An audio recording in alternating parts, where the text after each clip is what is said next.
Hello everyone and welcome to the channel. I'm Emmanuel, I'm an Airbus A330 pilot, and in today's video let's talk a little bit about the off-screen stuff that you don't really talk about too much in real aviation. And that is, what do you actually do on the flight deck in order to spend your time? Now, we're going to start with a little bit of basic stuff here, like what does our cockpit configuration look like, and how do we handle our traffic control and stuff like that. So, right now we are basically in flight somewhere over Italy on our trip from Munich to Palma de Mallorca. So, first of all, let's start with what we do with all those lovely things in our airplane. Now, you can see we've got the sun down here already, slowly coming down, and even if the sun is still up, those clouds are really reflective. So the solution, therefore, looks pretty much like this.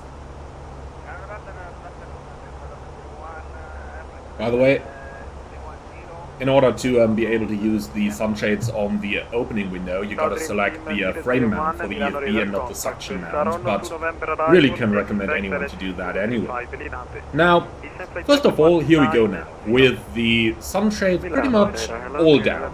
And this is really something that you do on pretty much any flight, regardless of where the sun is.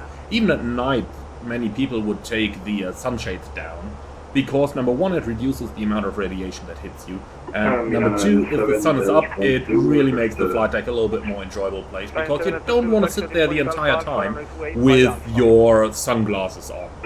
Now, apart from that, we'd also have the EFB open, and we'd usually put it up on the en route page, so something like this, so that we can get a nice overview of where we are and where we are going. Now, with that done, we are now going to talk about the seats.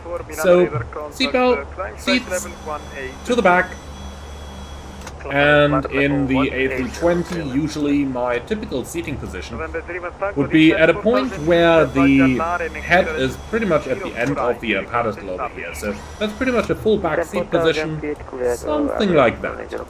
Alright, so this is what the flight deck looks like in flight then. Now, from here on, let's go ahead and start having a look at some of the setups and some of what is happening. So obviously we have CPDLC connected to our traffic control, we've got the speakers on, we would take the headset off at this position, because it just is a little bit annoying to have that headset on the entire time. So this is pretty much how we'd be sitting here in the cockpit. The table, well, you do take it out when you need it, but, you know, you wouldn't want to take it out and just leave it there the entire time. So, normally it's in a stowed position unless you actually use it for something like eating, etc. Now, from here on, we'd start spending our time. And this is obviously all off-duty stuff that I'm talking about right now. And this does not at all impact how you would actually use or how you would do all the flight-related procedures like skipping through the econ pages, maintaining listening watch, etc. So, normally you would definitely be talking with your colleague, and you would be talking with your colleague a lot. Now, in smaller companies or smaller bases where you only got a few pilots, after half a year you know the other guy by heart, after another half a year you also know their wife by heart, and I'm not going to go into more details about that. But the important point over here is how you would just be talking about pretty much everything there is. Now, often enough there is stuff that is company related, like the latest procedures introduced, like the latest developments on your contracts, on your pay scale, etc. So these are all topics that we generally talk about. Also, if the other guy is doing something like maybe running a YouTube channel or flying general aviation, if he's holding any other certificates like, for example, a license to fly single-engine piston aircraft. Stuff like that is definitely up for chat on pretty much any flight that you do. So, that kind of stuff you definitely know about your colleagues after the flights. Now, apart from that, common interests, like for example if people are interested in cars, if they're interested in racing, if they're interested in yachts, in boats, and you literally name it. That is all stuff that is up for talks pretty much throughout the entire flight. Now, next to that, you also have the cabin crew come in and check on you every defined period of time, for example, every 20 minutes. So, due to the oxygen mask limitations, you can have up to 2 cabin crew in the flight deck at any given time. Generally, 4 people is the maximum allowed, because we only have 4 oxygen masks in here. But you would definitely be chatting with them as well. And with cabin crew, well, you might have some younger crew members who might be just flying in their part-time job next to studying something. For example, on my last flight, I had some good chats with a cabin crew member who was actually a doctor for animals, and she was flying part-time, and on the other half, she was working in her job as a doctor. So, certainly some very interesting stories that you can exchange there, and like that, you can literally talk over hours and hours and hours. Now, on the A330, obviously, we have 8 cabin crew members, so plenty of people to talk with, and plenty of chats going on in the background there. Now, eventually, if things do get a little bit boring though, and once you've talked to everyone, especially on a return flight from a long haul when you're doing a night flight, eventually you will reach a point where most of the things have been said.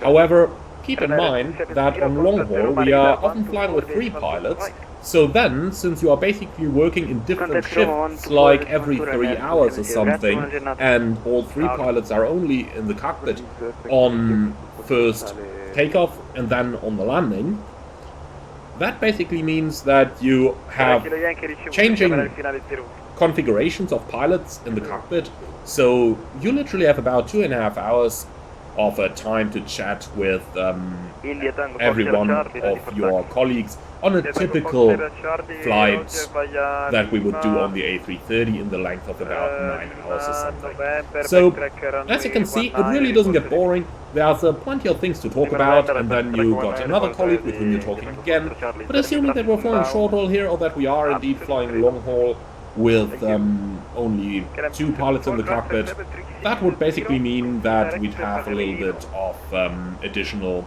things going on. So, when it eventually does get boring to talk with a colleague, or if it really happens that you don't get along with a colleague that great, small hint over here, that really happens very, very rarely, as airlines are really good at selecting their pilots so that they generally go along with one another. It really happens very rarely that you are sitting there with a colleague and you're just looking out into the stars and don't have any word to exchange with a colleague. So that really basically doesn't happen.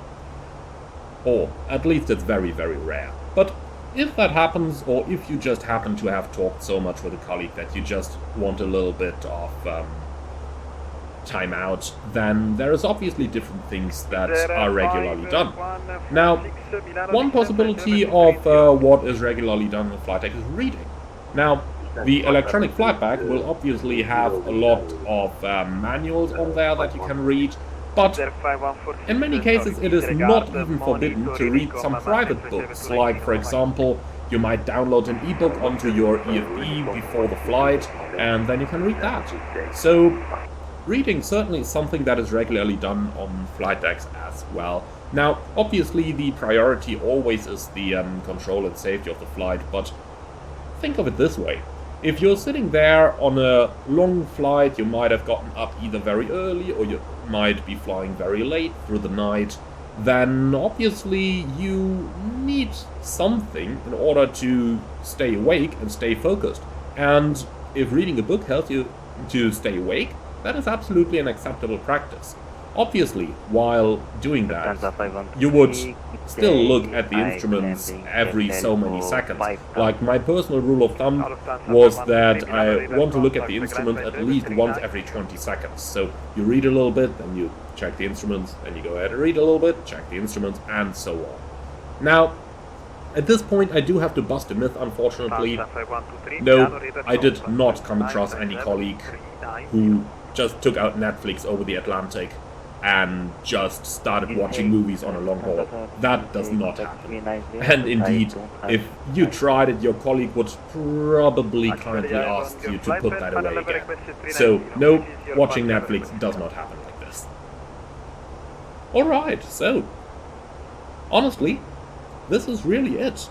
Now, I was really surprised on how quick a long haul can go past when you have good talks and when you just have so many colleagues whom you deal with, etc. I was really surprised how quick those long hauls went over, especially seeing that when I've been on short haul on the 737, flying to the Canary Islands, stuff like that, 4.5 hours down, 4.5 hours back, but no. Back then I really thought like, well, long haul might get rather boring, but it did not at all. Indeed, quite the opposite is the case. And I tend to say that on long hauls we even have let's call it better crew life on board than we used to on short hauls. So, I do hope you found this little insight interesting, and I do hope that I could answer a couple of your questions on this. So with that, I'd like to say thank you very much for watching, hope you enjoyed it, and if you did, be sure to let me know in the comments below. I'm very much looking forward to your feedback. If you're a real pilot, be sure to let me know what you do in flight in the comments below as well. With all of that, I'd like to say thank you very much for watching, hope you enjoyed this one, and then I see you all again on the next one.